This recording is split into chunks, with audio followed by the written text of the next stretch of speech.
2, 3, go. Mas pinasarap. Wait, Bonsai! Sorry, mali ka! Iba ka to? Iba yung sasabihin. Iba ba? Ano ba Di ba kasi yung napasaranayan natin, hep-hep hooray dalawa. Pero since mas pinasarap challenge Ano ba to, gusto natin mas ma-challenge sila. So, instead na hep-hep hooray, ang sasabihin niyo po ay... Mas kape. Mas creamy, mas kape, mas pinasarap. So, tatlo to. So, kailangan po yan po ay papanggutin natin. Ang players po, ang mas creamy, susundan ni second player na mas kape, tapos mas pinasarap. Tapos balik tayo ulit sa mas creamy. Okay? Mas creamy, mas kape, mas pinasarap. Okay, ready? Go! Papalakpak ka syempre. Mas creamy, mas makape. Okay. Ready, go! Ha? Mas makape. Sabi ko nga ba, dapat ang labanan na natin, that's my tomboy. Imagine mo, tatlo kayo, hindi meron ng first, second, third runner-up. Okay, ready? Mas pinasarap.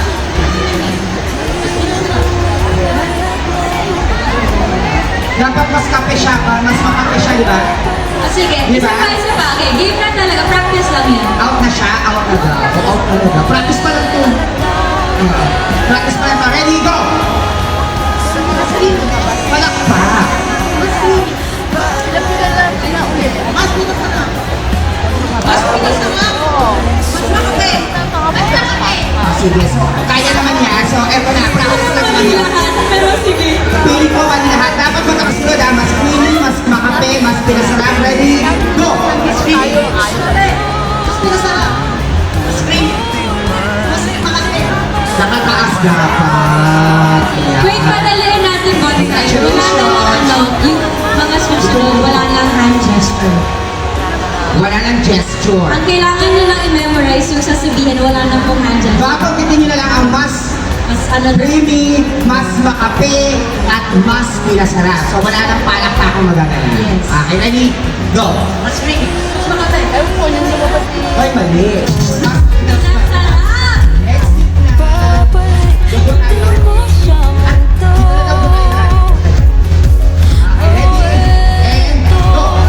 Mas creamy. Mas pinasarap. Mas makape. Ready, go! Mas makape. Mas pinasarap. Mas makape. Mas pinasarap. Mas creamy. Mali, mas makape. Ready, go! And go! Makape. Mas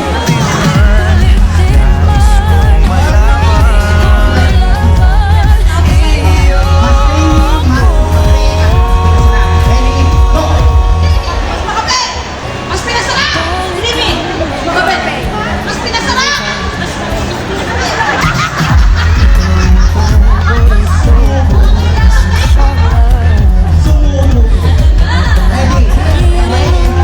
Go!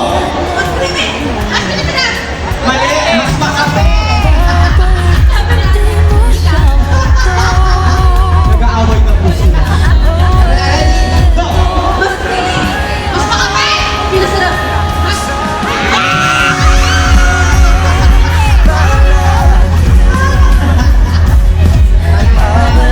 Ready, go! Mas creamy. Mas makape. Mas sarap. Go! Mas creamy. Sarap. Mali, mas makape.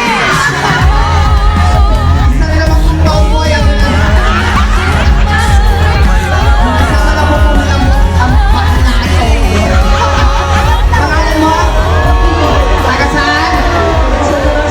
Nanalo ka po ng dingding.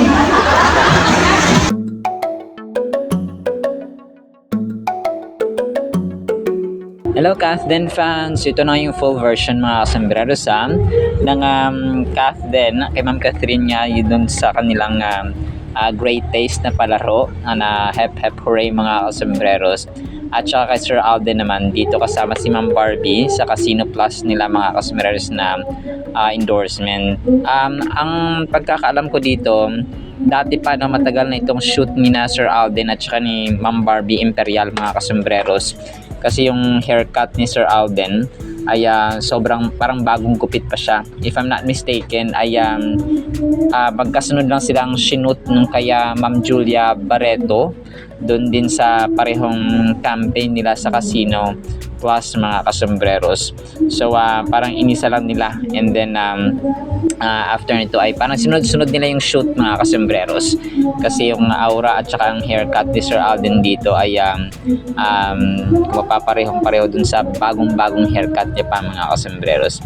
And then ito, sobrang kulit itong pinost ni Sir Alden mga kasombreros sa kanyang Instagram story. So ang sabi niya dito, the future belongs to the consistent, not the talented, not the lucky, but the one who shows up even when it's hard. Show up, effort never betrays you. So tama mga kasimbrero, so sobrang lalim and kapupulutan natin ng aral and reminder talaga ito mga kasimbrero, na kahit na gaano ka-talented, kahit gaano ka-katalino, kahit gaano ka-skillful, kapag hindi ka nag-show up, hindi ka dumadating at saka hindi ka pa-present dun sa event or sa gagawin mo na dapat na gawin mo mga kasimbrero, ay useless din po. So parang daig siya ng taong hindi man gaano talentado, hindi gaano magaling, pero nag-show up, kaysa dun sa talentado ka nga, matalino ka nga, magaling ka nga, pero hindi ka naman present, no? Wala ka naman dun sa mismong venue or mismong gagawan ng kumaga pa ng activity mga kasambreros. And then so ito ay mga kuha pa din dun sa so ang nalaman ko dito dun pala sa Pure Gold, ito na pala yon, yung event na yon mga kasambreros, yung venue pala ay yung Pure Gold mismo mga kasambreros. Hindi mismo yung Pure Gold yung i-celebrate, parang lakip na lang doon. So yung Great Taste at saka yung Maggi Magic Sarap mga kasambreros, parang doon na nila hineld din po mga customers, no? Yung sa Great Taste ay doon din po sa Pure Gold at saka yung Maggi Magic Sarap. And then ito mga kasambreros, no, ang Instagram story ni Mami Min mga kasambreros, na sobrang cute po mga kasambreros, no? Si Baby Teo, the cutest color of the day. So Tibu, hey mom, when are you moving in? So Niato Obsessions or Neat Obsessions mga kasambreros. So so cute na color mga kasambreros, no? If I'm not mistaken ay si kumapa si iba yung si Snowy, no? Iba yung si Snowy mga kasambreros. This is Baby Teo. So bihira lang din may day ito si Ma'am Bernardo. So tinag niya nito si Ma'am Kath, no? At Bernardo Kath at saka at Bernardo Min mga kasambreros. So and then ito, next item natin, si Pops Alden, no? Ay spotted yung kanyang poster na malaki mga kasambreros na BDO dito po sa lugar ito, sa EDSA. So sa EDSA Muñoz ito mga kasambreros. So BDO poster po ni Sir Alden mga kasambreros.